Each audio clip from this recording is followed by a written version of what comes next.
মঙ্গলবার সাংগঠনিক কার্যক্রমের উদ্দেশ্যে উত্তর জেলার সফরে গেলেন বিজেপির প্রদেশ যুব মোর্চার সভাপতি তথা বিশালগড়ের বিধায়ক সুশান্ত দেব। এভাবে তিনি প্রতিটি জেলার প্রতিটি মণ্ডলে যাবেন বলে সাংবাদিকদের জানিয়েছেন। সেই সুবাদেই এই সফর কর্মসূচি শুরু করলেন তিনি।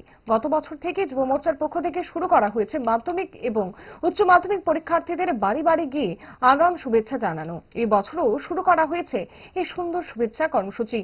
প্রথম দিনেই তিনি কুর্তি কদমতলা এবং যুবরাজনগর বিধানসভায় সেই লক্ষ্যে সফর করছেন। উপরে মূল কারণ কি রয়েছে আপনার? আমাদের যুব মোর্চার বিভিন্ন সাংগঠনিক কার্যক্রম আছে। এই সাংগঠনিক কার্যক্রমকে সামনে রেখে আমরা প্রত্যেকটা জেলাতে প্রত্যেকটা মণ্ডলে আমার ভিজিট হচ্ছে। সেই সুবাদে আজকে উত্তর ত্রিপুরায় আসা। এবং আপনারা সবাই অবগত আছেন, যুব মোর্চা একটা আমরা কার্যক্রম গত বছর থেকে করছি। যারা মাধ্যমিক এবং উচ্চ মাধ্যমিক পরীক্ষার্থী আছে প্রত্যেককে বাড়ি বাড়ি গিয়ে আমরা আগাম শুভেচ্ছা দেব। কারণ এই মাধ্যমিক এবং উচ্চ মাধ্যমিক পরীক্ষার্থীরা আমাদের রাজ্যের আগামী দিনের ভবিষ্যৎ।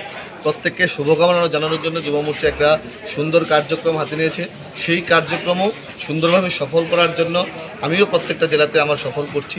সেই সুবাদে আজকে উত্তর ত্রিপুরা জেলা আসে। উত্তর ত্রিপুরা জেলায় কোন কোন বিধানসভায় আপনি এই সফর? আজকে আমার দুইটা বিধানসভা যুবরাজনগর এবং কদমতলা করতে হবে। তারপর ঊনকোটিতে যাব। যাওয়ার পথে ধরায়ও আমার কার্যক্রম আছে। জুড়ে থাকে বাঁধন